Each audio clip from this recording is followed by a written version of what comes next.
When you hear the word mummy, you might get a chill down your spine. That's because most of us associate this word with those creepy characters we've seen in some scary movies. But in reality, mummies have helped us understand a lot about ancient civilizations, their rulers, and about how people used to deal with losing their loved ones.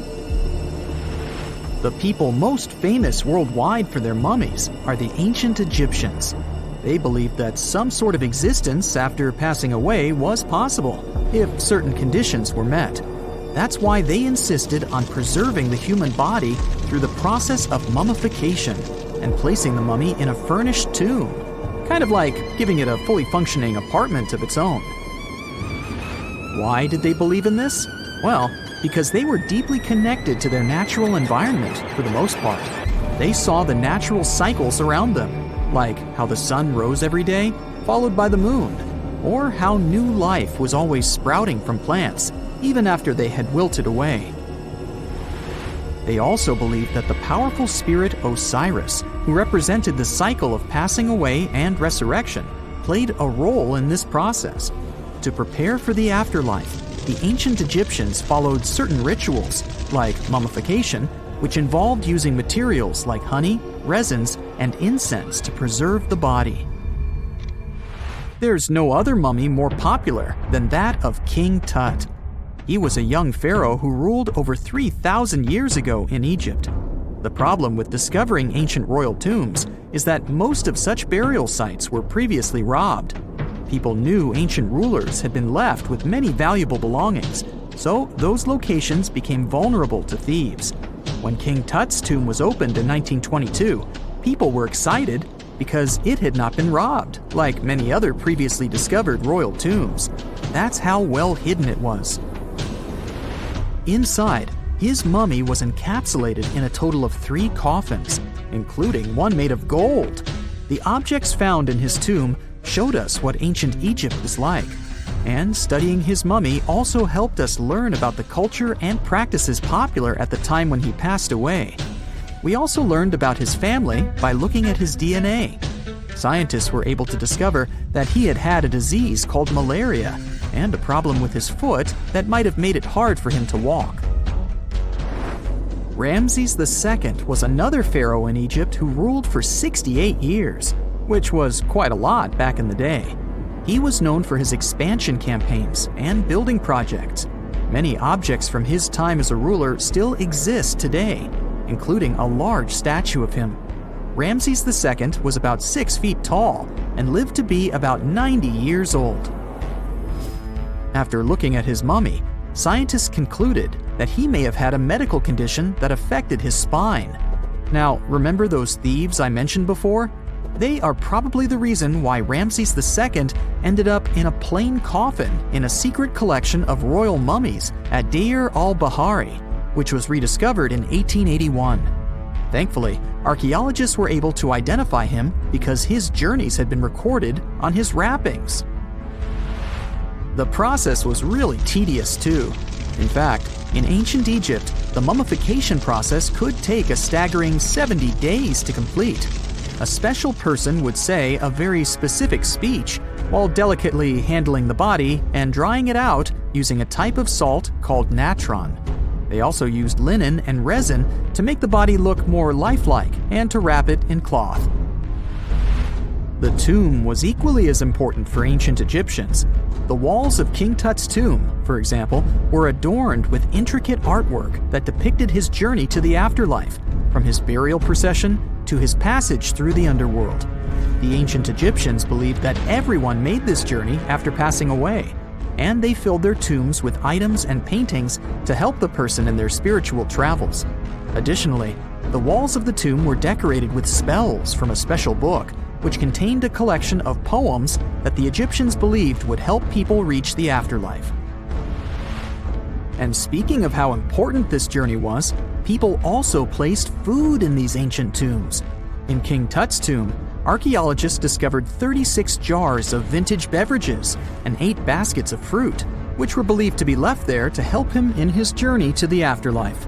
The Egyptians believed that traveling to the afterlife took a really long time, so they left a lot of supplies, such as food and water, to sustain their loved ones. Pharaohs also generally had numerous luxurious garments and beautiful jewelry in their tombs to ensure that they would have a fashionable journey.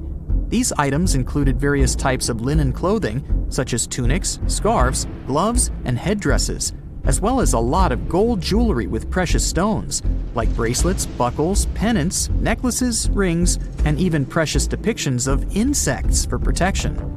Some were also deposited with fans made from ivory and ostrich feathers to keep them cool in the afterlife. Some ancient rulers were even placed in their forever apartments along with boats. For example, Pharaoh Khufu built the Great Pyramid at Giza as his tomb, and a large ship was found inside. King Tut, however, was buried with multiple boat paddles, but no actual boat. Instead, he had 3 chariots and numerous walking sticks made of precious materials, perhaps indicating he'd rather travel to the beyond by land, not by water. Amongst the most interesting objects found near ancient mummies are bottles of oils and perfumes. If rulers were supposed to be fashionable, why not smell nice too, right? Also, some of them had some ancient kinds of board games, most of them made out of precious materials like gold or ivory. One of those games was called Senet. It was very popular amongst the ancient Egyptians and very similar to modern-day chess. The ancient Egyptians may have the most famous mummies out there, but they weren't the first to invent the procedure. In fact, it all started in South America with an ancient civilization named the Chinchorro. As far as we know today, these people were the first to mummify their loved ones that had passed away. They did it somewhere around 2,000 years before the Egyptians started their own rituals. Sure, we can tell a lot about ancient rulers by studying these mummies, but until recently, we had no idea what they really looked like during their lifetime. Not so long ago, though, some very special mummy paintings were found by archaeologists studying ancient Egyptian objects. These mummy portraits are highly detailed paintings of individuals that were made while they were still alive. Such paintings were often painted on wood, as opposed to the classical portraits we all know about, which are painted on canvas. They are known for their realism and beauty, and have even been used by researchers to diagnose diseases by comparing them to the corresponding mummies. Some of these portraits also include depictions of jewelry, which was later found on the mummies. The recent discovery of these mummy portraits in Central Egypt is significant, as it marks the first time in over a century that such paintings have been found. Mummies appeared all around the world naturally, too. Mummification can occur without people intervening because of natural conditions, like extremely cold or hot environments, places with a lack of oxygen, or accidental exposure to chemicals that preserve the body.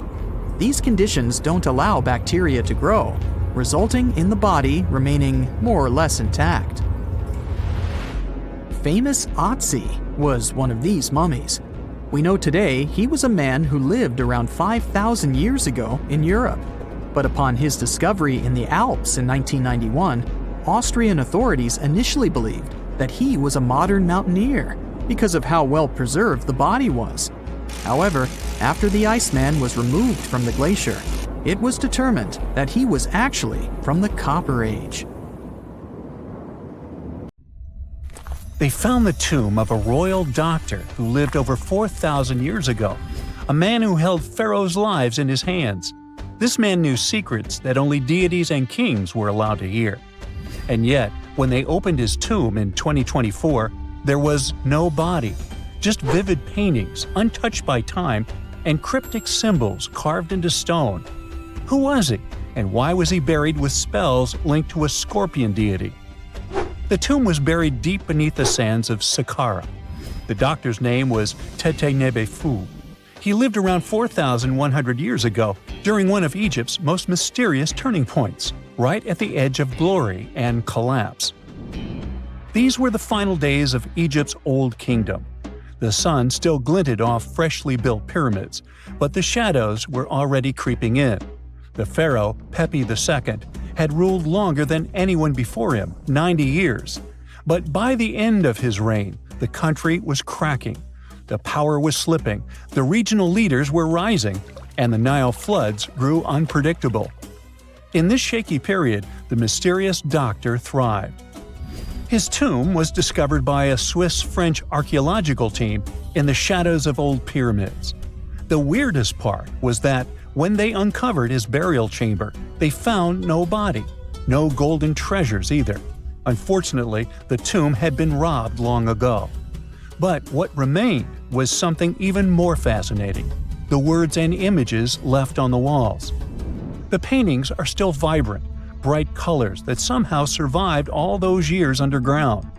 The walls show jars, containers, strange abstract patterns, and geometric shapes. And then there are hieroglyphs, lines and lines of sacred script carved with precision, like someone had poured their soul into every curve. These inscriptions revealed who Teti Nebi Fu truly was. Turns out, he wasn't just any doctor. He was the conjurer of Serket. Now, Serket was the female deity of scorpions, sacred and terrifying. Egyptians believed she could stop venom, heal bites, and protect the living from toxic elements. The title, Conjurer of Serket, meant Teti Nebi Fu was a specialist in treating dangerous stings and bites. And if he got an entire tomb for himself, he may have been Egypt's top expert in those things, a man who healed with both medicine and magic. But that wasn't all. He also held the title Director of Medicinal Plants, a title seen only once before in all of ancient Egypt. That means he knew the healing power of herbs, roots, and oils like no one else. Now, you might wonder, what plants in a huge land of sand? But in reality, ancient Egyptians used herbal medicine that would hold up in some labs today. They created pills, ointments, and inhalers. Most often, they chose some active ingredient, a flavor to make it easier to take, and something to deliver it into the body. Sound familiar? And yeah, they didn't have many traditional plants, so some of these ingredients were bizarre by our standards, like using crocodile dung and acacia mixed with honey. They even had formulas for anti-wrinkle creams. And apparently, our mysterious healer was also chief dentist. This title is almost never seen in ancient records. Evidence of Egyptian dentists is incredibly rare. Turns out, our ancient genius didn't just fight stings and study plants. He was also trusted with teeth and jaws, which were actually a huge problem in ancient Egypt. These people may have built wonders, but their teeth paid the price. Ancient Egyptians constantly caught grains of sand in their mouths. They often ate grit-filled bread and raw vegetables, which wore down enamel and caused a horrible condition called attrition. This led to tons of problems, including tooth loss. They had to improvise back in the day. For example, crafting the world's oldest known toothpaste from crushed rock, mint, and pepper, which ironically only made things worse for the gums. Or a toothpaste from things like eggshells, pumice, and natron, a salty mineral used for cleaning. They were also inventing mouthwashes from celery, bran, and herbs to ease the problem. Some mummies were even found with crude metal braces and gold wires attaching missing teeth. Though we're not sure if these were for the living, or was it just a nice little addition added as an afterlife gift. So, Teti Nebi Fu specialized in all these fields. 3 rare titles for one man. Now, back in the day, he must have been admired as incredibly knowledgeable. In a world without modern science, he would have been like a sorcerer who knows how some leaf or bark could save a life. That's why archaeologists believe Teti Nebi Fu wasn't just any doctor. He was, most likely, the royal physician, the one who treated the pharaoh himself. We don't know for sure which king he served.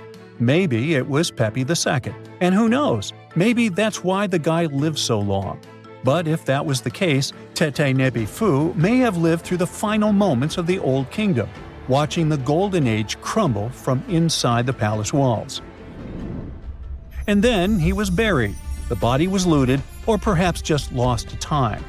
But the team says they're still studying the tomb, still uncovering the traces of this incredible man. Overall, ancient Egyptians were practicing medicine on a crazy advanced level. Some practices feel familiar even today. They had hospitals, specialists, surgeries, and many more things. even medical schools. Both men and women were allowed to be doctors. They healed with various methods and practiced surgery with actual tools, scalpels, forceps, even sutures. Some doctors treated only the eyes, others the teeth, the stomach, or even what they called the hidden diseases. They knew how to clean and dress wounds, could set broken bones using splints made of wood or reeds wrapped in linen, and even prevented infections. There were even proctologists. They also built the first prosthetics, like a wooden toe with leather straps that help people walk normally again. The oldest known prosthetic is 3,000 years old. Now, the most shocking part is how they actually even tried to remove tumors. A recent study looked at a 4,000 years old skull. It belonged to a man in his 30s. There were signs of past tumors, and around 3 of them, there were marks, surgical cuts made with a metal tool. That suggests someone attempted to remove or study them, maybe treatment, maybe an autopsy. There was another skull of a woman over 50 years old. It also showed similar signs, but with healed fractures from an earlier injury, which is amazing because her treatment might have actually been successful. Being a healer in this society meant something powerful. It meant being a priest, a scientist, and a magician all at once. To ancient Egyptians, medicine was a necessary art, and they treated it with as much reverence as they did their deities. That's because they believed that sickness could be both physical and spiritual. So a doctor could recite a spell while applying a salve, and a lot of their treatments worked. The reputation of doctors in ancient Egypt was so strong that leaders from other parts of the ancient world, like Persia, actually sought them out. Even Homer, the Greek poet, once said the Egyptians were the most skilled healers of all. Of course, their understanding of the human body wasn't perfect. For example, they thought the heart controlled thought and emotion. They also didn't know what the brain really did. But their approach, observe symptoms, diagnose, and treat, well, that's modern medicine. Sure, they prayed over the wound, but they also healed it, didn't they? Their most famous physician was Imhotep. That guy was a true polymath, an architect, priest, and a healer who became so revered he was later worshipped as a deity of medicine. Yep, a human who was so cool they turned him into a deity. He lived 2,000 years before Hippocrates, the so-called father of medicine. And yet, some people joke we should drop the Hippocratic Oath altogether and swear an Imhotepic oath instead. These people weren't just laying the foundations of pyramids, they were laying the foundations of healthcare. Egyptian archaeologists made an extraordinary discovery near Cairo just recently. Drumroll, please. The most ancient and most complete mummy yet discovered in the country. Yes, they were keeping it under wraps. The 4,300-year-old mummy was found in a group of tombs close to the Step Pyramid of Djoser, dating back to the Egyptian Old Kingdom. It was covered in layers of gold. The team also found several other tombs, including one belonging to an ancient Egyptian official and another belonging to a secret keeper who had the power to perform special ceremonies. Another interesting tomb was that of a writer, which featured the largest statues ever found in the area. This vast burial site is also home to more than a dozen pyramids and resting grounds.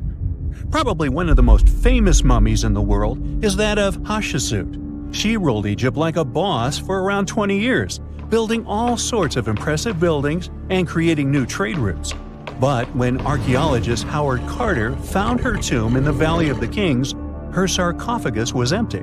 However, Carter did find 2 coffins in another tomb, one of which belonged to Hatshepsut's wet nurse and the other to an unknown woman. In 2006, a team of specialists decided to investigate whether that mysterious lady was the queen herself.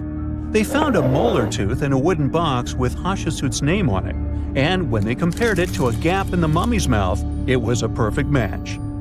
Ramses II was a pretty impressive ruler, but it was his mummy that eventually made history. Now, we don't hear too much about his daddy. Okay, I'll stop. Ramses is considered to be the most powerful pharaoh in all of Egypt, as he reigned for a whopping 6 decades. He also lived to be over 90 years old. Now that's pretty amazing, considering the time he lived in. Ramses II supposedly had over 100 offspring too. Talk about a big family. When he passed away, his body was originally buried in the Valley of the Kings, but some sneaky guys tried to rob his tomb of all his treasures. Officials back in the day weren't having any of that though, so they moved his body to a secret location to keep it safe. Fast forward to the 1800s, and Ramses II's mummy was discovered along with a bunch of other rulers and important officials. But it wasn't in the best condition, so archaeologists flew it to Paris to get it, well, pampered. Problem was, he couldn't just be transported into another country.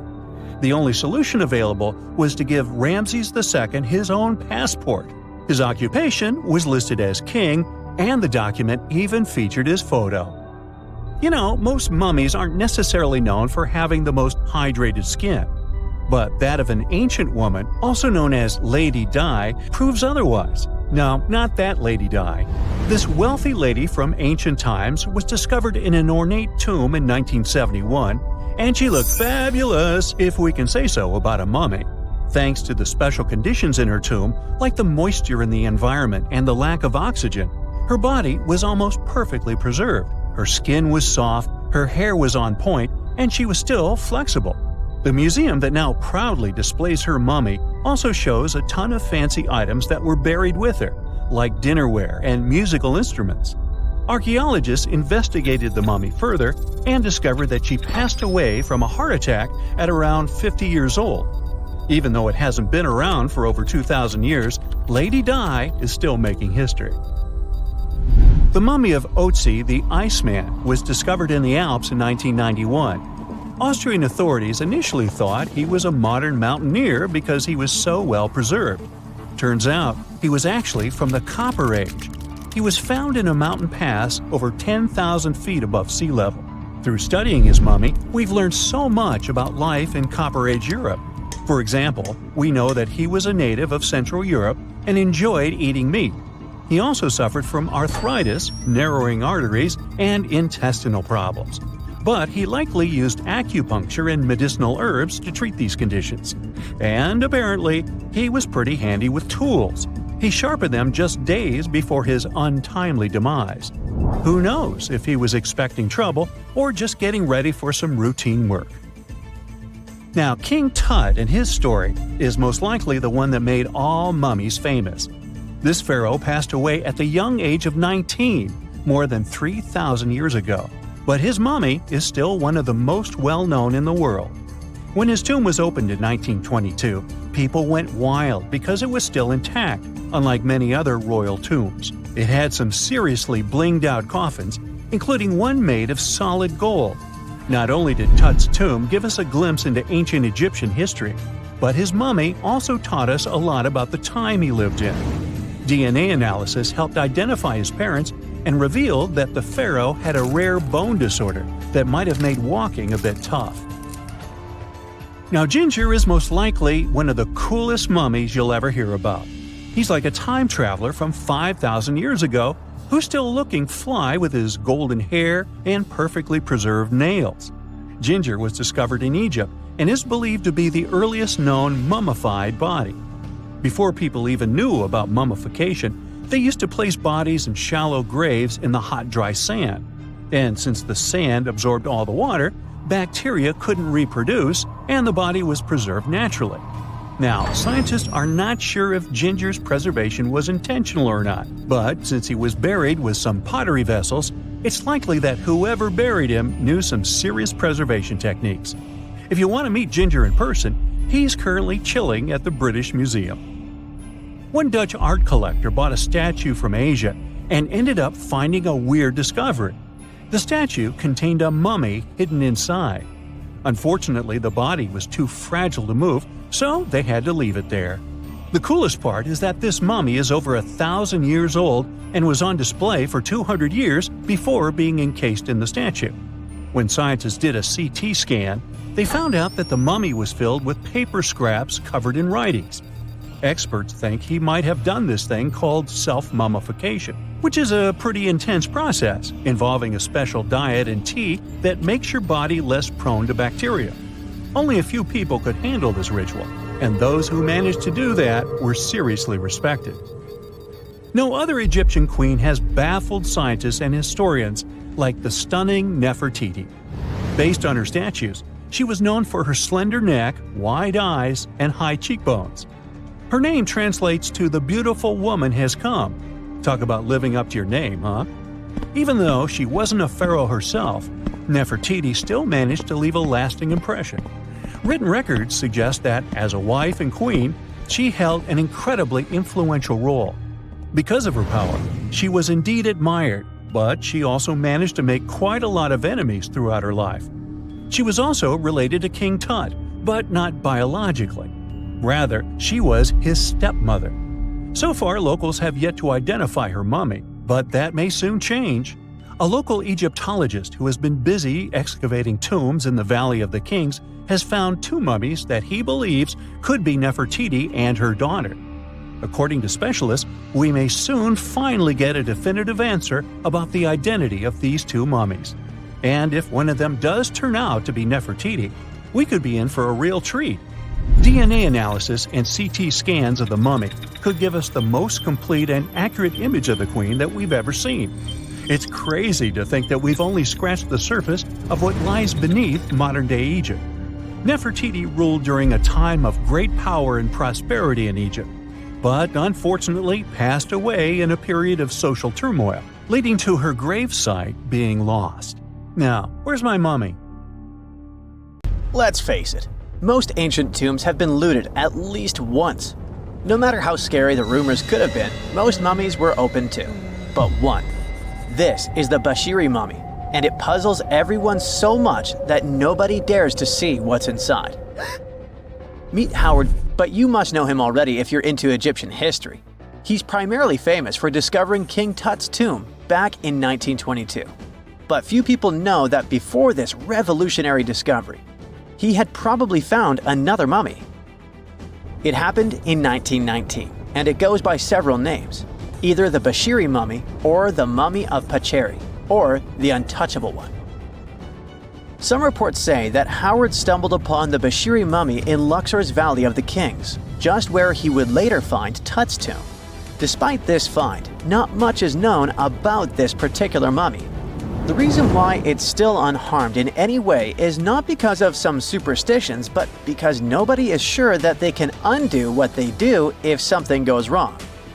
The mummy is so intricately wrapped that researchers never unfurled it for fear of irreversible damage. The golden rule of anyone who worked with antiquities: if you're not sure you can't make it better or preserve it unchanged, do not touch it.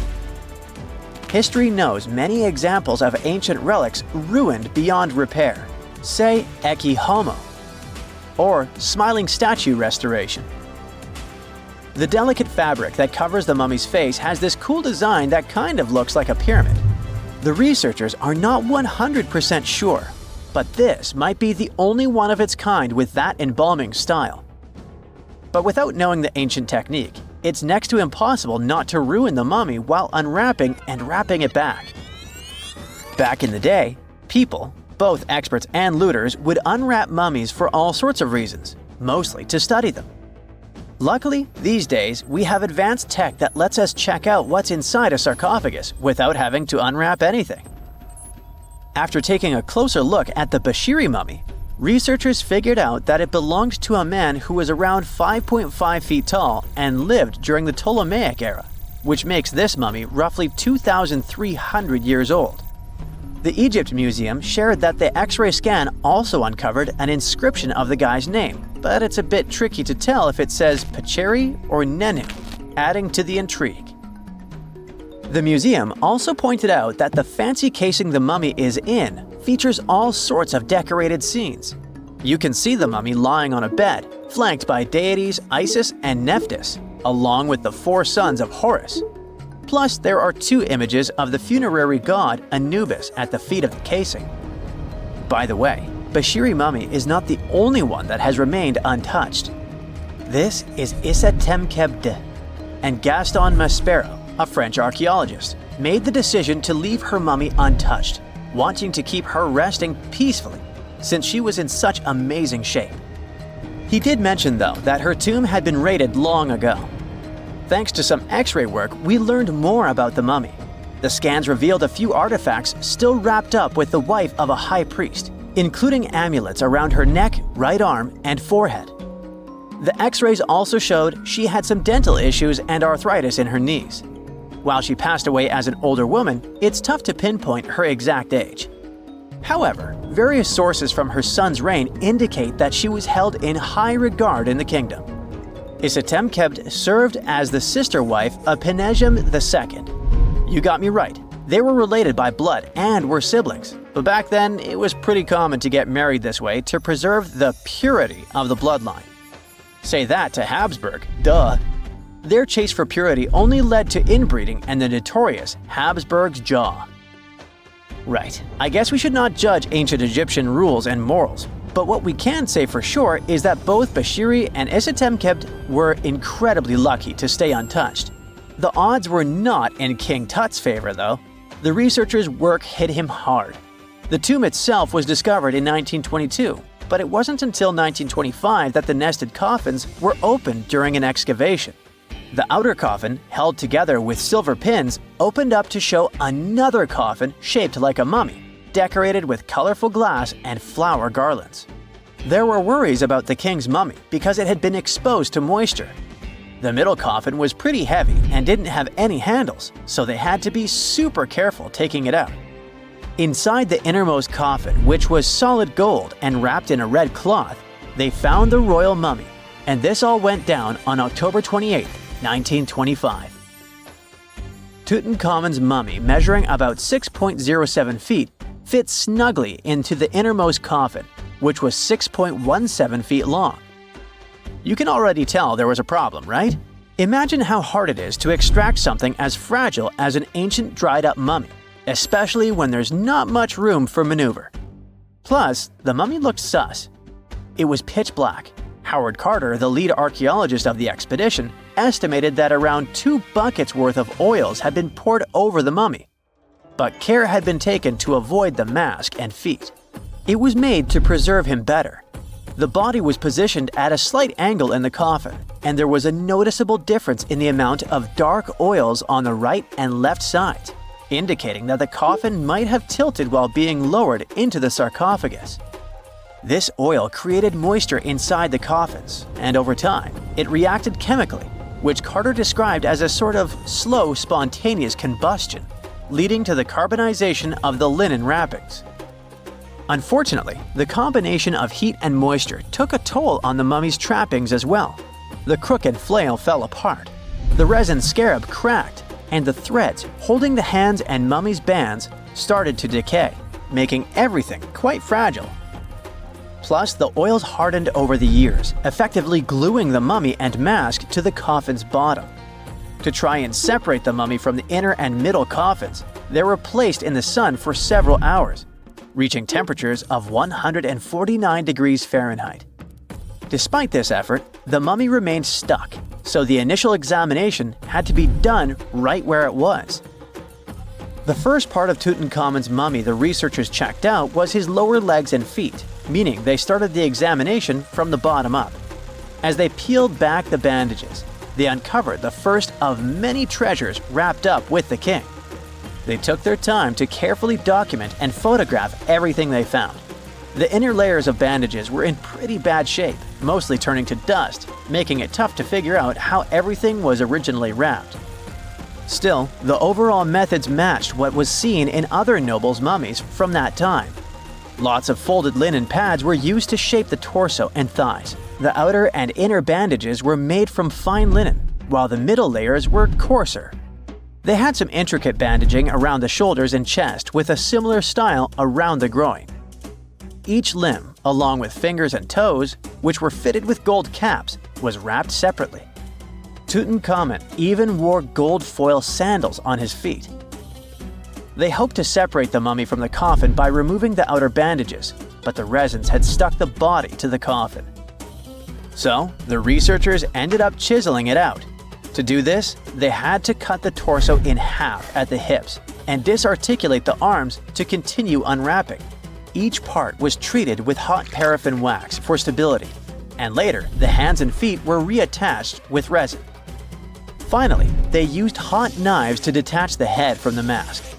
To check the teeth, it was decided to make an incision around the jaw and neck, which was later fixed with resin. So technically, the scientists did all they could to preserve the mummy, but still, in a way, it ended up being damaged beyond repair. What do you think? Should they have left it in the coffin? Or did they do the right thing? Let us know in the comments. Whenever you hear about ancient ruins, you almost never picture them being suspended somewhere, or just randomly hanging on the branch of a tree, right? In fact, for most of the ancient artifacts we have exposed in museums all over the world, archaeologists did quite an impressive amount of digging. You see, buildings have this funny way of fading away over time if not properly taken care of. Sometimes we need to reuse some building materials, so an older construction may be sacrificed in the process. Other times houses are abandoned, and once they are exposed to the elements on the surface, like rain or sunlight, they don't really stand a chance. Some just simply crumble away due to good old erosion. So the only way a piece of architecture can survive the test of time is if it's somehow gotten buried deep down. Now, how did they end up buried in the first place? Well, it's quite the comedy of errors. Ancient cities had a habit of gradually raising their ground level like a kid adding toppings to their ice cream sundae. You see, these settlements were always busy collecting food and building materials to keep up with their ever-growing population. But hey, who has time to deal with waste and rubbish? It wasn't exactly high on their to-do list back in the day. So when it came to building new houses, ancient civilizations found it much easier to save their sweat and tears by piling up the rubble and constructing right on top. But that's not all. Rivers would also occasionally flood and deposit a layer of sediment on the city floors, further encapsulating those ancient constructions. And in those dry regions like the desert, where the wind likes to show off its sand and dust dance moves, you can bet it was a constant struggle to keep the establishments clean. One hilarious example is the Sphinx, which had its head buried in sand until a group of archaeologists unearthed it in 1817. Some ancient towns eventually got covered up because they were completely abandoned. With less human activity to control their expansion, plant seeds couldn't resist the opportunity and sprouted all over the place. They gobbled up carbon dioxide from the air and grew, adding more and more bulk to the ground. Those cheeky roots even decided to stabilize the soil made from decaying plant matter, creating layers upon layers of earthy goodness. It's like the ultimate DIY project Mother Nature embarked on, with plants as her loyal helpers. The act of digging into the secrets of ancient civilizations is not just about unearthing a lost world. It's also an epic quest to reveal the hidden treasures beneath layers of history. But how do archaeologists know where to dig in the first place? If everything is covered in layers upon layers of sediments, debris, and plant roots, they must have some sort of system they rely on before embarking on a new project, right?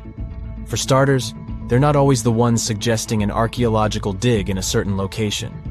Let me explain. Let's say you're a contractor and you want to build a new fancy apartment complex in your city. Some local legislations have certain requirements before your project can start, though. For instance, before anyone starts building on a piece of land, they might need to bring in specialists to check the soil. These clever folks can be archaeologists, geologists, or paleontologists, and they need to keep an eye on things during development. If any artifacts or ecofacts, fancy word for organic remnants, are discovered, these experts swoop in to excavate and study them. But what about sites that have nothing to do with bulldozers and yellow hats? Archaeologists have more than one trick up their sleeves when it comes to locating ancient hotspots. They dive deep into historic records with a healthy dose of detective work. By sniffing out old documents and maps, they can piece together the puzzle of human activity in a specific area. If a site has been visited before, it's even better. Finding records of past excavations or historical accounts can give archaeologists lots of information on where to continue their treasure hunt. Before archaeologists start swinging their shovels, they engage in a bit of a visual scan mission. Armed with a grid system, they'll stroll around the site, keeping their eyes peeled for any artifacts that might be hiding just beneath the Earth's upper layer. From groundstone tools to historic glass and even ancient garbage dumps, yes, they're also valuable. These keen-eyed explorers can spot signs of human activity faster than most people. If they stumble upon midden soil, fancy term for a garbage dump, they know for sure that humans once called this place home. Archaeologists don't just rely on their trusty shovels, though. They have an arsenal of gadgets to aid in their search for hidden wonders. Geophysical tools are like their secret weapons. Take the resistivity meter, for example. This clever contraption measures the electrical component of the soil and any buried features or artifacts. A buried wall, for instance, will create a different resistivity reading than the surrounding soil. Magnetometers and ground-penetrating radar work in similar ways, showcasing potential hints of ancient treasures in the soil. And who could forget our trusty old friend, the GPS? It helps archaeologists map out precise locations, like a high-tech treasure map, leading them straight to their pot of gold. Care to virtually visit some of the most important archaeological sites in the world? Well, follow me. In the United Kingdom, for instance, you'll find this interesting place called Stonehenge. It's one of many henges scattered around, but this one really takes the cake. Picture this: massive ancient stones standing tall and proud, arranged in a funky outer ring and an inner horseshoe, with some smaller stones thrown in for good measure. And guess what? These amazing stones have been around for over 5,000 years. Talk about a serious case of rock-solid longevity. Now, here's where it gets interesting. According to local folklore, the legendary wizard Merlin whipped out his magic wand and poof! He teleported these massive stones all the way from Ireland. Apparently, some giants had assembled them there, but Merlin decided they would look much better at their new location. Others think it's just the ruined remains of an old Roman spiritual edifice. These amazing structures were built by our Bronze Age ancestors. With their simple tools and limited tech, they managed to create this monumental masterpiece. Impressive, right? Unfortunately, there's still so much we don't know about this area. Stonehenge's initial purpose remains a mystery to this day. Sure, there are lots of theories, but scientists have yet to agree on the subject. However, we do know that it's perfectly aligned to catch the sunrise during the summer and winter solstices. The ancient city of Pompeii is an equally amazing archaeological site. Picture this: Mount Vesuvius, a notorious troublemaker, decided to throw a volcanic tantrum and completely covered this ancient Roman city. It turned it into a time capsule, located outside present-day Naples in Italy. Fast forward to the year 1748, when a bunch of adventurous explorers stumbled upon Pompeii. Lo and behold, they discovered a treasure trove of well-preserved goodies: streets, houses, food. Probably a bit stale by then. Blingy jewelry, fancy sculptures, colorful frescoes, everyday household items, and even animal and human remains. It was like an epic archaeological party. From the looks of it, Pompeii had it all. Fancy houses and villas, a massive 20,000-seat arena, cute little artisan shops, hangouts like taverns. And let's not forget the saucy spots like those luxurious bathhouses for some intense pampering. There's also the Sanctuary of Apollo, where people used to gather for their daily dose of worship. And of course, the bustling heart of the city, the Forum of Pompeii, where all the cool people used to hang out. And guess what? Pompeii is so cool that it made it to UNESCO's World Heritage List back in 1997. That's like the ultimate Hall of Fame for historical awesomeness. It also includes many other famous buildings and sites, like the Taj Mahal in India and the Acropolis of Athens in Greece.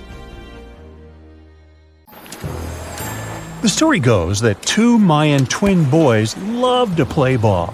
Sure, they were really good at it, but they also made a lot of noise when playing. The lords of the underworld soon became bothered by the sound and summoned the two boys to the underworld, a place the Mayans called Xibalba.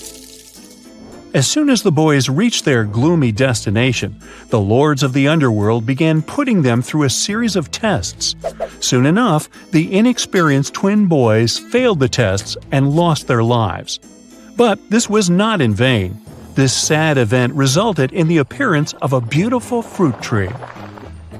Soon enough, a young woman saw a beautiful fruit on this tree and reached up to pick it. Legend has it that soon after that, she gave birth to another set of twin boys named Hunahpu and Xibalaqui. Just like their ancestors, these twins were great ball players, but they were equally as loud, and the lords of the underworld became annoyed again. They decided to ask this pair of twins to come to play a game in the underworld, hoping to get rid of them too. When the twins arrived, the Lord sent them through a number of frightening places. The first one was the House of Gloom, which was very dark. They then passed through the House of Knives, where they had to avoid getting injured. The twins then built a fire in the House of Cold, so that they didn't freeze, and ran through the House of Jaguars, where they tricked the animals into not eating them. Finally, they entered the House of Bats, where they seemed to have lost their luck. One of the bats managed to run off with Hunahpu's head. The lords then challenged the twins to play ball with them, but the boys were clearly at a disadvantage. Xibalanqui placed a turtle on Hunahpu's shoulders to make up for his lost head, and they began playing. As the lords became distracted by an animal near the court, Xibalanqui stole his brother's head and placed it back in its place. Much to the annoyance of the lords, the twins were now able to tie the game. Hunahpu and Xibalanqui continued to perform a series of tricks for the lords of the underworld. One of them involved Xibalanqui injuring Hunahpu and then bringing him back to life. The lords were so impressed by the twins' performance that they asked them to do the same trick on them. Of course, the twins agreed, but after performing their trick on some of the lords, they refused to revive them. Seeing what had happened, the lords of the underworld admitted defeat and begged for their lives, promising not to intervene in the lives of people ever again. Hunahpu and Xibalanqui were happy to have avenged their ancestors and gained the respect of the lords. Legend has it that the lords of heaven were so impressed by the twins that they took them to live in the sky by turning them into the moon and the sun. The Maya civilization was one of the most dominant indigenous societies in history, and their folklore and traditions are still discovered and studied today. They used to live in a territory called Mesoamerica. It was made up of modern-day Mexico and parts of Central America like Guatemala, Belize, Honduras, Yucatan Peninsula, and El Salvador. They lived from 1800 to 900 BCE and up to 900 to 1500 CE. Apart from their impressive legends, the Maya were very skilled inventors. They're known for their calendars, writing systems, farming methods, and sports. Their writing, for example, was found preserved on buildings and stone monuments, as well as in rare books and pottery. It's a system made out of more than 800 hieroglyphics in various combinations. Each of those signs was said to represent a syllable. Their writing system was deciphered by accident by Tatiana Proskorakov, an American woman who initially studied to be an architect. Since she didn't find a job in her field, she eventually became a Mayanist in her own right, despite not being academically trained. She was the first to notice that the Mayan upended frog glyph meant birth, and that their toothache glyph meant the date when the king ascended to the throne. It made it easier for scientists to pinpoint birthdays, as well as the names of the rulers of a specific Mayan dynasty. They also invented the concept of zero, which is seen as one of the greatest innovations in mathematics, physics, and human history altogether. Sure, even back then, people understood the idea of having nothing, but the concept of zero as a number is a relatively new invention. A fun fact about Mayans is that they really liked hats. The bigger your hat was, the more important you looked. Not only was it a sort of fashion statement, but it also made them look taller, which was a big deal for their aesthetic. The Mayans also came up with one of the most intricate and complex calendars in human history. It was the first to use zero as a placeholder. Their calendar ended on December 21st, 2012, which led some people to believe that it translated to the end of the world. Obviously, that was not the case. It just so happened that the date coincided with the end of a Mayan cycle of years. But you know, as advanced in science and astronomy as they were, they did make some mistakes. One of them was their belief that the world was flat. Their theory was that the four corners of the world were watched by the brother lords, who kept the sky from falling over their lands. Hats off for their menus, though, as they were well-known chocolate eaters. They turned eating chocolate into a form of art.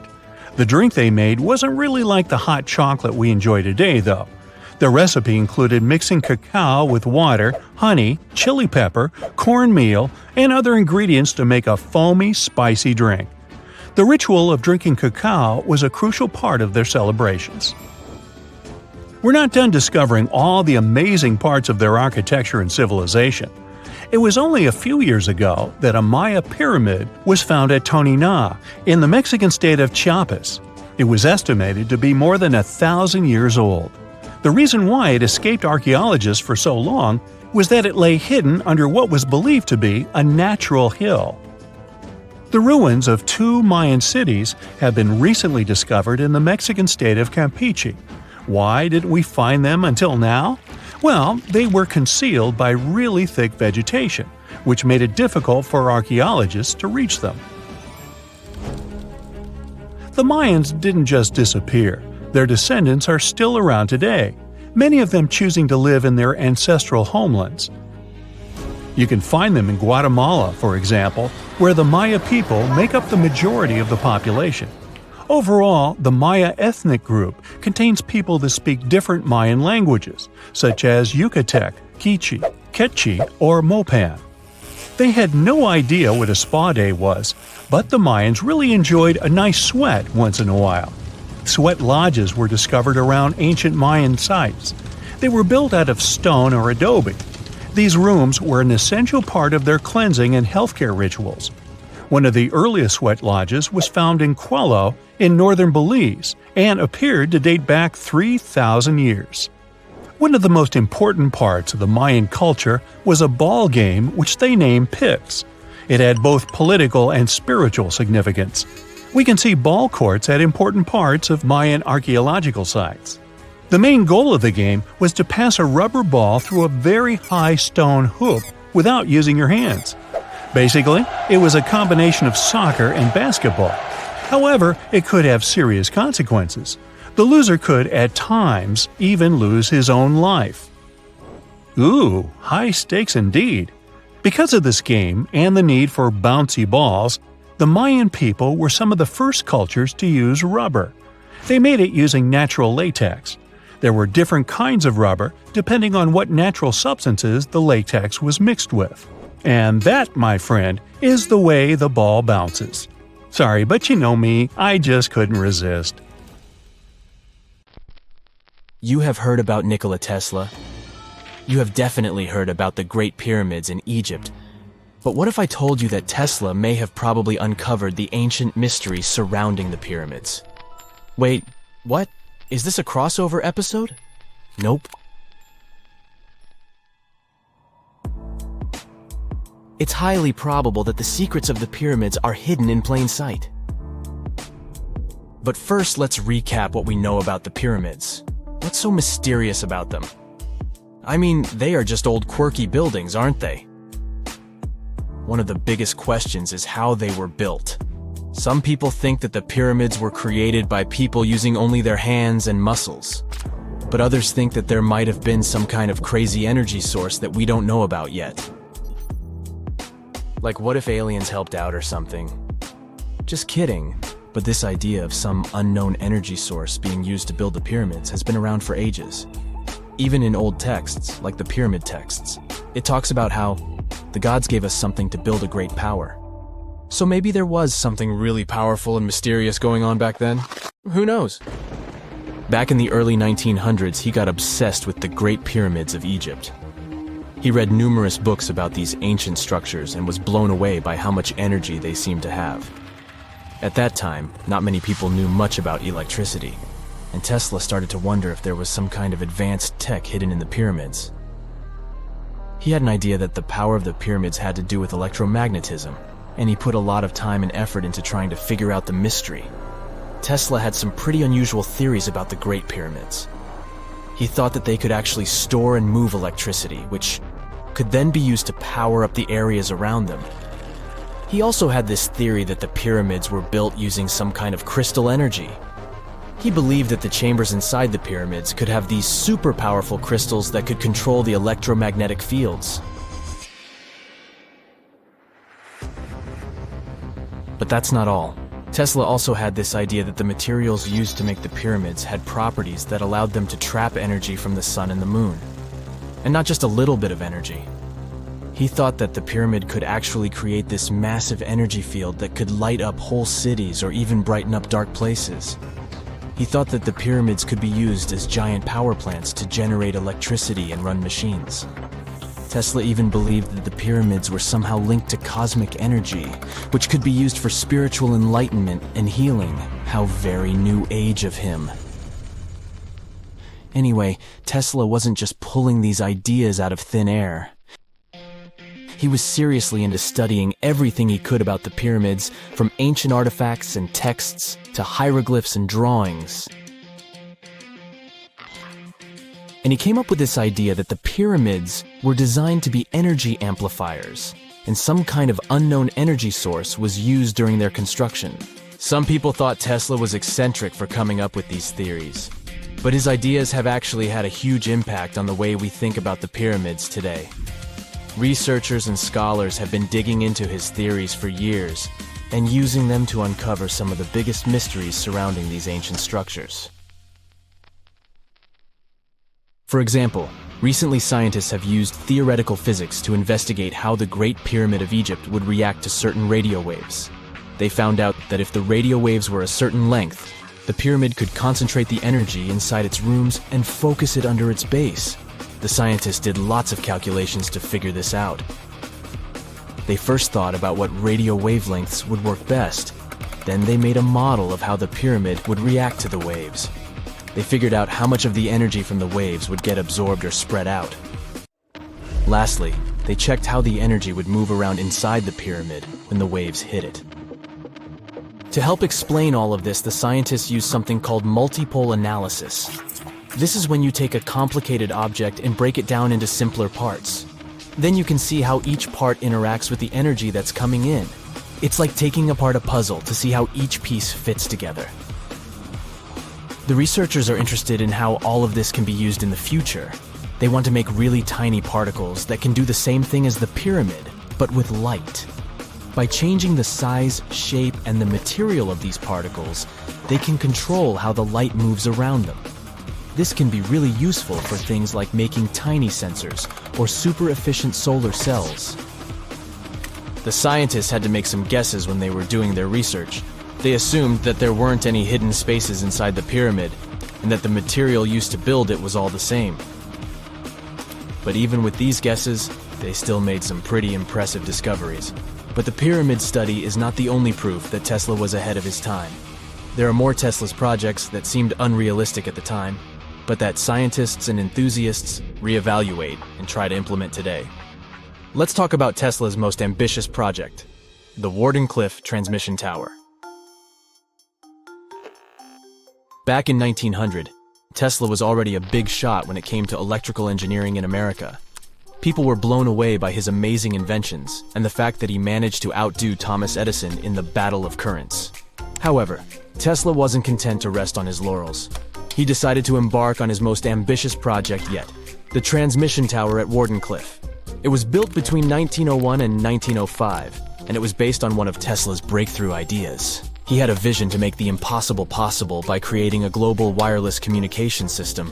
It would use Earth itself as a conductor, transmitting music, news, stock market reports, secured military communications, and even facsimile images.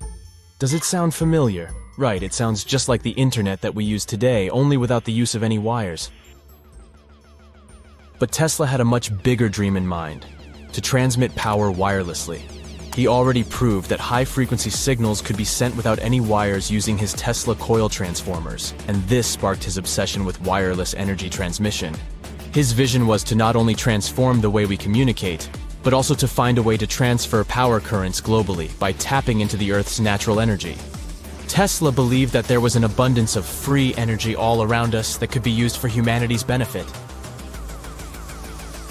In 1899, he conducted some top-secret experiments and got convinced that it was possible to transmit electrical power through the Earth's upper atmosphere. This is actually how the Wardenclyffe Tower was created. It was supposed to be the prototype station for a network of towers all over the globe that would provide the whole world with wireless energy. Unfortunately, Tesla didn't have the resources or the patience of his investors to bring this project to fruition. It ran into all sorts of financial problems and roadblocks, and in 1917, the unfinished tower was finally torn down for scrap metal to pay off Tesla's mounting debts. Now it remains a sad reminder that even the greatest minds can sometimes fall short of their dreams. The original red brick laboratory, however, is still there, and it is the only Tesla lab that has survived. Fun fact, in 2017, a film crew made a crazy discovery. They used ground-penetrating radar to explore the area around Wardenclyffe, and they found a whole series of tunnels stretching for hundreds of feet underneath the site. Nobody knows exactly what these tunnels were used for, but people have been speculating for years that they were part of Tesla's grand plan. Wardenclyffe, of course, is a major landmark for Tesla enthusiasts from all over the world. Who knows? Maybe someone will finally crack the mystery of the tunnels one day. But even if they don't, the legacy of Tesla and his amazing ideas lives on. There are countless doors all over the world that haven't been opened for decades, and even centuries. The question is why? It seems that nowadays you can open any door you want. The truth is that some doors were sealed for a grave reason. And so far, nobody has found out what treasures and mysteries they hide. Here are 4 doors that keep their secrets all too well. The Taj Mahal. First up, we've got the Taj Mahal in India, one of the most romantic places in the world. Shah Jahan commissioned it in 1631 and dedicated it to his 3rd wife, who he loved like crazy. They were married for 19 years and had a whopping 14 kids together. But unfortunately, she passed away while giving birth to their last baby. Shah Jahan was heartbroken and decided to build an epic tomb to remember her by. The construction took a whopping 20 years to finish. The building has quite an interesting layout. The design is super unusual with these 4 massive 130-foot tall minarets that stand on the corners of a huge platform. They're not just there for looks. Back in the 17th century, architects were having some serious issues with buildings collapsing under their own weight. So the chief architect of the Taj Mahal made sure to place those minarets as far away from the tomb as possible. And he even tilted them in a way so that if they did fall, they wouldn't wreck the rest of the Taj Mahal. Talk about planning ahead. The Taj Mahal is hiding some crazy secrets. There are sealed rooms all over the place that nobody is allowed to enter. And if you check out photos of the building from the riverside, you can spot 2 basements. But guess what? They're sealed up too. Nobody knows what's inside or why they've been locked up since the time of Shah Jahan. Apparently, there's a good reason why those rooms are off limits. Some researchers think that they were built using marble, which turns into a different substance called calcium carbonate if it's exposed to carbon dioxide. And when that happens, little bits of marble start chipping off like crazy.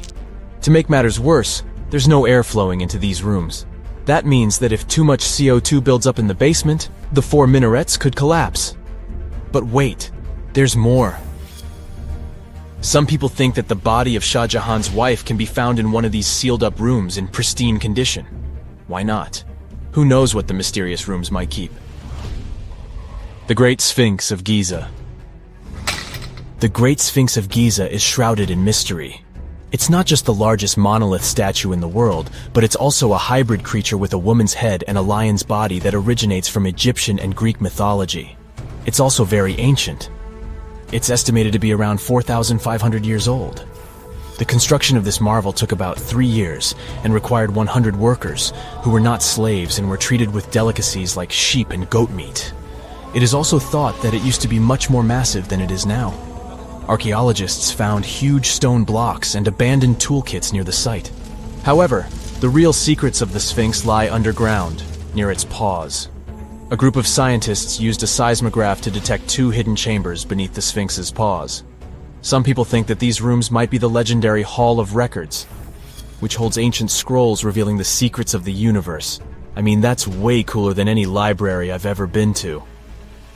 Rumor has it that the Egyptians even had info on Atlantis stashed down there, which is like a super old version of a conspiracy theory. Unfortunately, we can't go on an adventure to check it out just yet. The chambers presumably have 2 entrances, but both remain sealed. The researchers haven't yet received the green light to check out their theory. Let's hope they won't keep us in suspense forever. Sri Padmanabhaswamy Temple. This temple is located in the beautiful state of Kerala in India. This temple is famous for more than just its breathtaking beauty. Underneath the temple, there are 6 vaults, creatively named A, B, C, D, E, and F. The enormous iron doors to these chambers add to the mystery of what's behind them. A few years back, the authorities decided to open these vaults to the world, but it wasn't an easy task. You can't just open the doors and enter the vaults. It required a lot of work. It took them a while, but finally, in 2011, they opened 5 of the 6 chambers. And guess what they found? Tons of treasure. Bags of gold, precious gemstones, and priceless diamond jewelry. The estimated worth of everything found in the vaults is a whopping $1 trillion. It's like the temple was the real-life inspiration for Aladdin's Cave of Wonders. But wait, I said 5 of the 6. What happened to the last one? Vault B has remained closed, but not for lack of trying. They simply didn't manage to open it. There is even a belief that it's fatally cursed. Legend says that only a saint or sage can break the curse by chanting a specific mantra. But no one has been able to do this yet, presumably because we don't have saints or sages at our disposal. There is also rumor that in the 30s some temple invaders tried to enter Vault B to do some good old looting. But they never reached their target. Apparently terrible snakes materialized out of nowhere and chased the gang away. But of course, this is just an urban legend, and there is not proof of that. However, it is said that the Auditor General dealing with the temple claimed that Vault B had been opened at least 7 times since 1990, and nothing bad happened to anyone who entered. Who knows? Maybe we should send Indiana Jones to check it out. The First Emperor's Tomb. Deep under a hill, completely undisturbed and surrounded by dangerous traps, lies an ancient 2,000-year-old tomb. It belongs to Qin Shi Huang, the first emperor of China. He was born in the Qin state and became king when he was just a boy. But when he grew up and gained full power, he united the warring states ancient China was divided into by conquering them. After that, he created the Qin dynasty. When he died in 210 BCE, they buried him deep underground in a massive tomb. And when I say massive, I mean massive! Back in 1974, some farmers in Xi'an, China, stumbled upon something strange while digging a well, a huge terracotta soldier. This discovery led to an extensive archaeological dig that has continued for over 40 years, revealing a collection of thousands of clay soldiers. The unique thing about these soldiers is that each one has its own unique features, from hairstyles to facial expressions. It's believed that there could be up to 8,000 of these soldiers, but only 2,000 have been found so far. Interestingly, the central tomb, which is believed to be the resting place of the emperor, is still untouched. In ancient records, there are references to a vast underground city that the emperor built, complete with scenic towers, palaces, and whatnot. Sima Qian, a Han Dynasty historian, wrote that the tomb was adorned with treasures and had space for hundreds of officials, but the lack of technology to properly examine the site is what's holding things up. Qin Shi Huang was surrounded by liquid mercury in his tomb, with 2 of the streams representing the major rivers of China, Yellow River and Yangtze. The ancient Chinese believed that mercury could provide immortality, but it could have also caused the emperor's death since he regularly took mercury pills to prolong his life. The dangerous levels of mercury contamination in the soil near the tomb are the main reason why scientists are reluctant to explore it. It could be very dangerous both for people and for the environment. Now, if I had to choose which door to open, I'd probably go for the one that doesn't lead to a tomb surrounded by poisonous mercury. Call me crazy, but I'd like to avoid any potential health hazards. A gruesome discovery took place in Egypt some years ago. You want to hear about it? 16 human hands, carefully buried in 4 eerie pits. They didn't look too much like human hands at first, since they were abnormally large, but they were. Weirdly, there were only right hands. No left hands were in sight. It turned out that it points to the practice of an ancient dark ritual. Old Egyptian art and tales talked of a ceremony where warriors would present the right hand of their adversaries as proof of victory and ask for gold in return. Egyptians believed in the afterlife, so cutting off someone's hand meant you cut off their power eternally. Guaranteeing this type of defeat was interesting to the winning party. Here, the fight was between Egyptians versus Hyksos, who lived in what was once known as Canaan. Egypt has always been the center of some history-changing findings, and some time ago, this papyrus was found. If we stretched it open, it would be just a tad bigger than the height of a skyscraper. The world's tiniest skyscraper, which is located in Wichita Falls, Texas. When humans didn't write on their Notes app, they wrote on this thing, made from the medulla of a papyrus plant. Around 2,000 years ago, ancient Egyptians wrote something reminiscent of a book where they describe most of their funerary traditions and their visions of the afterlife. It's considered one of the most important texts from ancient Egypt and is still sold in bookstores to this day. This ancient manuscript was unearthed from a chamber located just south of the Pyramid of Djoser, located in Saqqara. Oh yes, Djoser is the oldest pyramid in Egypt and not the Giza pyramids like most people think. So recently, the site of Saqqara buzzed with excited archaeologists who probably found one of Egypt's oldest complete mummies. They believe that this beautiful and well-preserved mummy was that of a wealthy man. He was discovered in a deep shaft, covered in layers of gold leaves. There are many symbols that show he was an important and wealthy man, like the band he wore on his head, the bracelet on his chest, and the fact that he was embalmed with a tunic, which was reserved for Egypt's finest. The most exciting part of the entire discovery was finding the resting place sealed with mortar, just as the ancient Egyptians had left it 4,300 years ago. Now this may sound weird, but back in 2008, archaeologists discovered a missing pyramid. Now it went missing because it deteriorated over the span of 4,000 years. Today, you can only see its base. It was a pretty important site back in ancient times. It is said that around the area of the pyramid, the ancients hosted a special type of ceremony where high priests would carry mummified remains of sacred bulls. Now here's a fun fact. Ancient Egyptians believed that Apis bulls were earthly incarnations of the city deity of Memphis and was connected to rites of fertility. It wasn't just any Apis bull though. They needed to be all black with a single white mark between its horns and a bunch of very specific characteristics. They were selected by the local priests and honored until they passed away. After that, they were mummified and buried in underground galleries. Meanwhile, this missing pyramid sort of disappeared around the 1800s. It was a German archaeologist who first found it in the village of Saqqara. He called it the Headless Pyramid when he first found it. But then, years after the official discovery, the desert sand came along and covered the whole thing. There were some excavations between the 19th and 20th centuries, but they weren't too systematic. That's why scientists were so thrilled when they dug an entire pyramid's base after removing the 25-foot mound of sand that was covering it. Oh, and it turns out American archaeologists are excavating a cemetery in Egypt that could contain over 1 million mummified bodies. So far, archaeologists have dug around 1,700 mummies.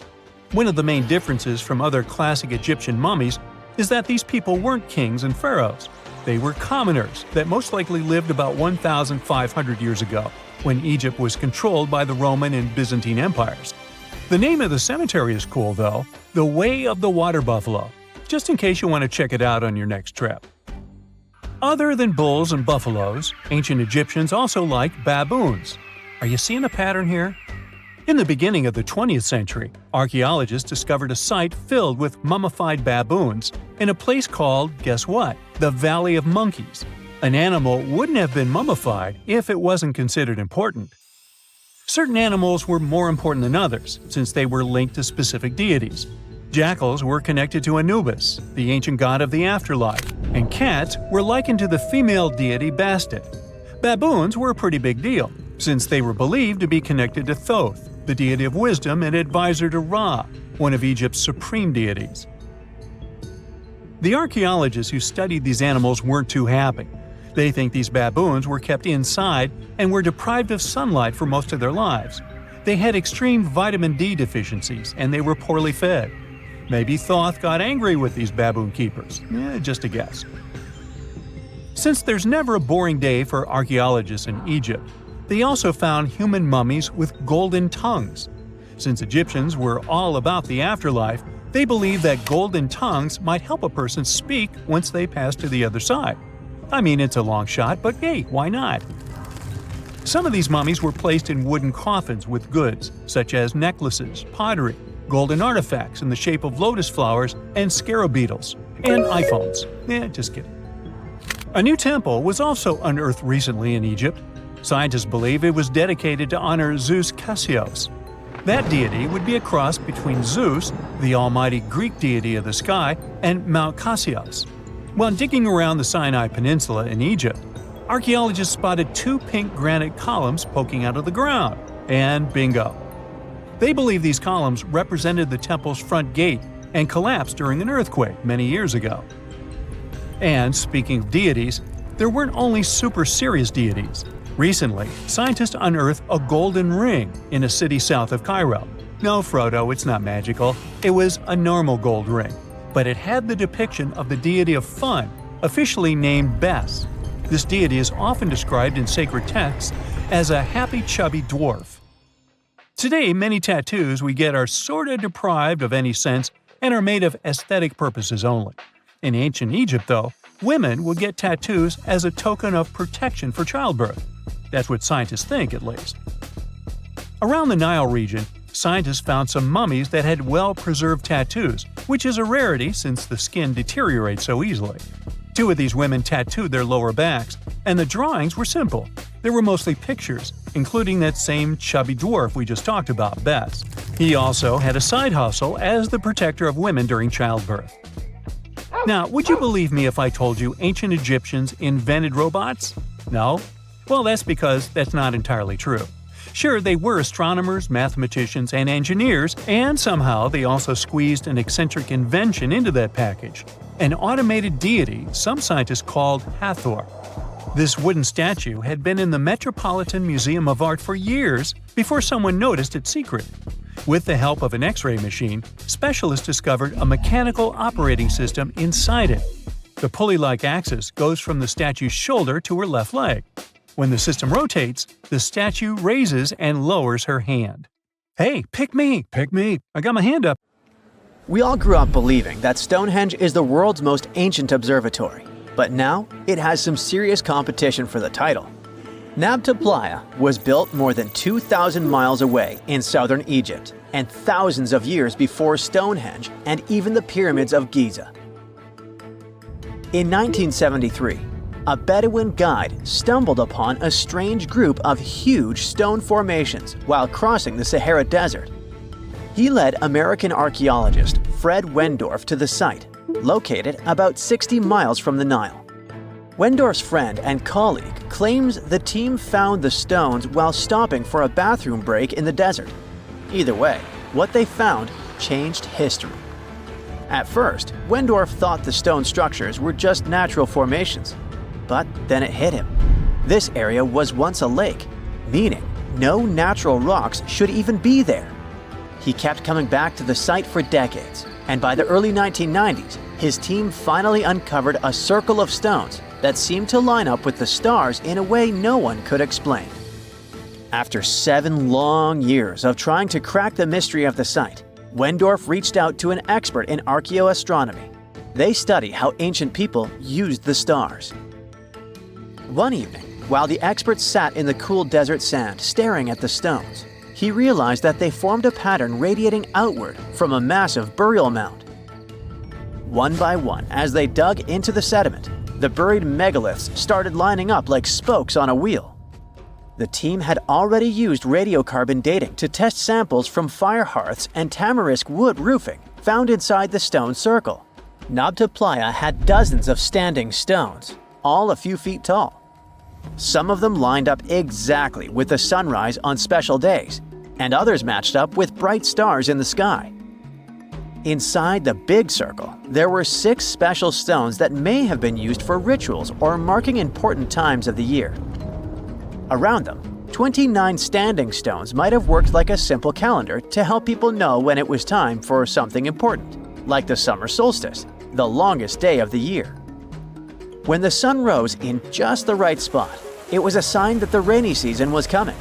The stone circle once aligned with the brightest stars in the northern sky: Arcturus, Sirius, and Alpha Centauri. Some stones even pointed to the constellation Orion. By tracing Arcturus's movement across the sky, they figured out that it matched perfectly with the circle around 4800 BCE. That means it was the oldest astronomical site ever discovered. And the people of Nabta Playa may have been watching the stars thousands of years before telescopes were even invented. It looks like it had a huge meaning for people living and traveling through the desert. Over 10,000 years ago, the long, cold, and dry ice age that lasted for tens of thousands of years was finally fading away. Northern Africa got massive monsoons and rains that filled up seasonal lakes. So, parts of the desert turned into short-lived oases. For the nomadic people who roamed this harsh land, these summer rains were everything. Their entire way of life revolved around cattle. When archaeologists opened the central tomb at Nabta Playa, they dug up cattle bones and even a massive rock carved into the shape of a cow. The people who built it used the stars to guide them and find hidden watering holes like Nabta Playa, which likely held water for about 4 months a year, starting with the summer monsoons. But there was no North Star back then, so instead they navigated using bright stars and the way the sky seemed to spin in circles above them. When the lakes were full, the standing stones would be partly submerged, and from the western shore, you would see the reflection of the stars on the dark water.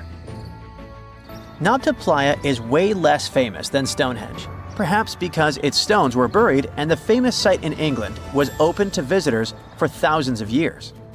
Sadly, when Nabta Playa did become famous, some tourists ruined parts of it by moving stones around, which messed up the ancient star alignments. To protect it, the authorities moved everything to a museum where people can see the stones and the carved cow statue without damaging them. The Egyptian Observatory isn't the only construction similar to Stonehenge. It has versions that were used for different purposes, from Germany and France to the US and the Andes in northern Peru.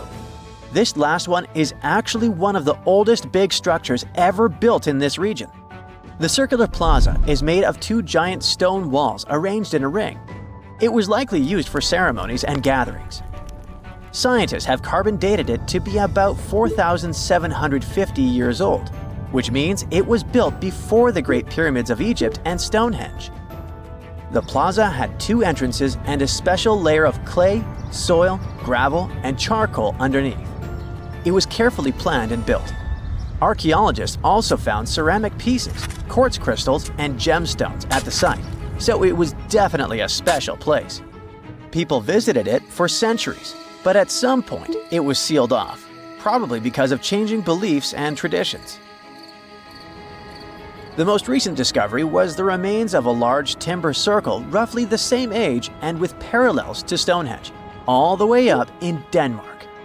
This open-air structure was likely part of a special area where prehistoric people from the late Neolithic and early Bronze Age gathered for rituals and ceremonies. The circle was made up of 45 giant wooden posts, forming a huge ring about 100 feet wide. The wood is gone now, but scientists believe tall timbers once stood in the holes and created an impressive wood henge. No one knows exactly what these circles were used for, but archaeologists have found animal bones and food remains at similar sites. So people probably used to gather there for feasts and rituals. In 2024, scientists found 2 ancient stone circles from the Neolithic period in Dartmoor National Park in England. Some archaeologists believe they might form a sacred ark. Many of Dartmoor's stone structures were built in a curved shape on the high ground in the center of the area.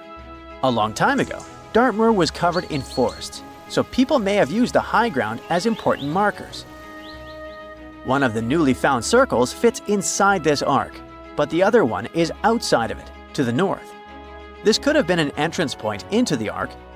There's also a raised bank of earth near the stones, which looks similar to other famous Neolithic sites, like the Ring of Brodgar in Scotland and Stonehenge itself. This means the people who built these circles may have visited Stonehenge or been inspired by it.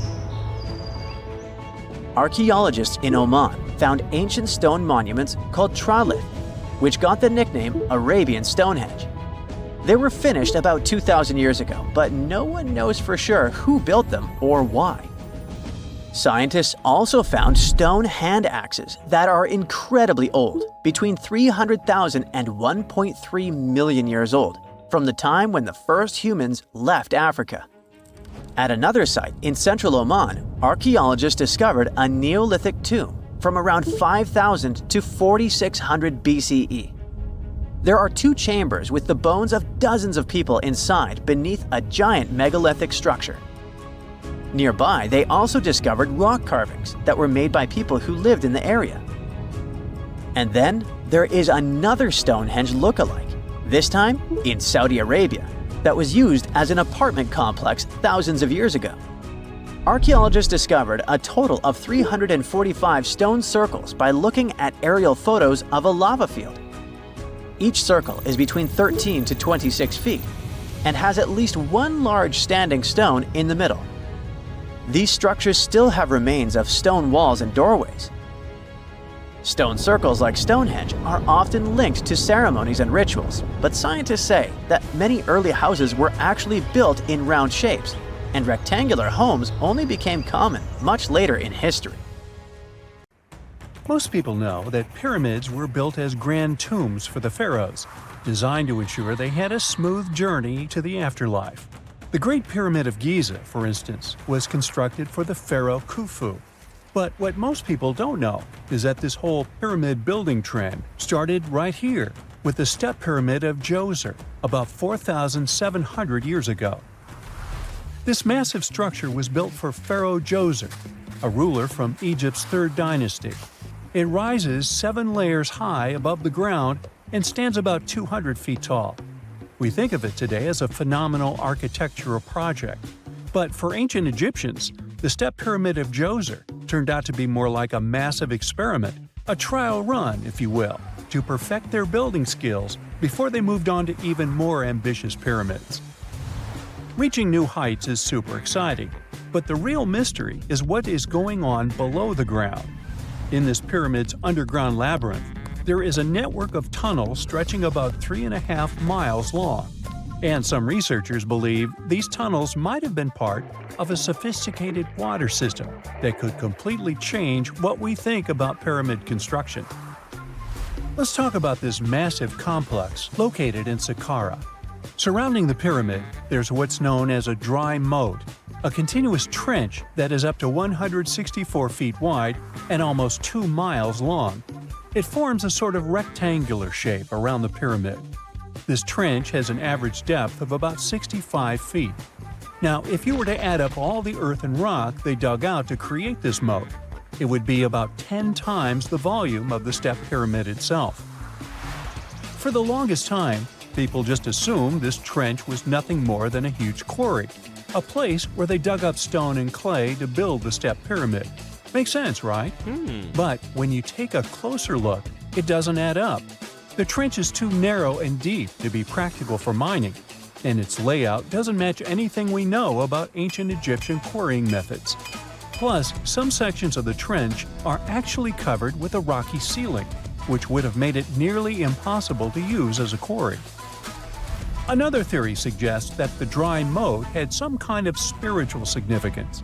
Maybe it was a sacred place, where souls of nobles gathered to serve the late king in the afterlife. There are even niches in the walls that work as a hint at this spiritual function. But most researchers believe that this purpose likely developed much later, long after the complex was built for Djoser. So, what was the moat really designed for? In 2020, a researcher came up with a pretty intriguing idea. It is possible that this trench was actually designed to collect and manage water, especially after heavy rainfalls. Now, that makes sense when you consider the location. The moat sits in an area that could easily have been flooded by runoff water from nearby plains. This could also explain why the trench wasn't used for new graves until much later when the climate became drier and less prone to flooding. The story becomes even more intriguing as this trench appears to be part of a larger, more complex hydraulic system within the Djoser complex. It is like the trench has several compartments, carefully carved out of the rock and connected by tunnels. These compartments likely served as a part of a water treatment system, where water would flow from one compartment to the next, getting cleaner as it moved along. Now, here is where things start to tie into the pyramid itself. The Djoser complex has a series of underground shafts, and some researchers think that water from the moat's deep trench might have been used to power a hydraulic lift system, and this giant water-powered elevator could have been used to raise the heavy stones needed to build the pyramid. It worked like a volcano, but instead of lava, water did the heavy lifting. Imagine a big deep hole in the ground at the center of the pyramid site. Inside this hole, there was a huge wooden platform, kind of like a giant raft that could move up and down. When the workers wanted to lift a heavy stone, they would fill the hole with water. As the water rose, the wooden platform started to float up, carrying the stone with it, almost like a giant water-powered elevator. When the stone reached the right height, the workers slid it off the platform and onto the pyramid. The idea is that water from the deep trench, after being cleaned and filtered, would flow into these shafts. A massive float, possibly made of wood, would then rise as the water filled the shaft, lifting the stones up to where they were needed for construction. Once the stone was in place, they'd let the water out, lowering the platform back down to the bottom, ready to lift the next stone. This fancy hydraulic lift system could have been a game changer, making the whole building process a lot faster and more efficient without using a lot of workforce. It is like the ancient Egyptians were already embracing the whole idea of work smarter, not harder. But of course, not everyone is on board with this theory. Some experts argue that the area where the step pyramid of Djoser was built couldn't have held enough water from occasional rains to maintain such a fancy hydraulic system. The main theory suggests that, in the past, there might have been some kind of lake nearby that would have filled up after a period of rain, and this lake could have supplied water to the complex's hydraulic system. But there is no mention of such a lake in any ancient Egyptian writings, so it might be more of a what-if situation than a reality. And then there's the issue of the hard work itself. Remember when I said this method could have allowed the ancient builders to raise stones with far less effort? Well, that might not be entirely true. According to some experts, just building this hydraulic device would have required a lot more heavy work than simply moving the stone blocks using good old-fashioned manpower. And let's not forget, the step pyramid of Djoser is like a baby pyramid compared to those that came later. The stones used for Djoser's pyramid weighed, on average, about 660 pounds each, which is nothing compared to the more than 2.5-ton blocks used later for the pyramid of Chephren. If this cool water lift theory gets completely ruled out, we still need to explain how this pyramid was built in the first place. To answer that, we need to rewind a bit and talk about the original plans. See, before Djoser's tomb became a pyramid, the idea was to construct a simple mastaba. This type of tomb was pretty common in earlier periods, a flat-roofed, rectangular structure with sloping sides. But after the original mastaba was finished, they decided to expand it a bit by adding more layers on top. And then they added even more layers, until the construction reached 6 distinctive steps, each one smaller than the previous. And they probably did all this by raising those heavy stones using ramps, not a water-powered elevator. There is still so much we don't know about the step pyramid of Djoser. More research is definitely needed to fully understand how this system worked, or if it even existed at all. But the idea of using water to help build the pyramid adds a whole new layer to our understanding of ancient Egyptian engineering. It's a powerful reminder of just how clever and resourceful those builders were, using the natural landscape and the power of water to create one of the most iconic monuments in history.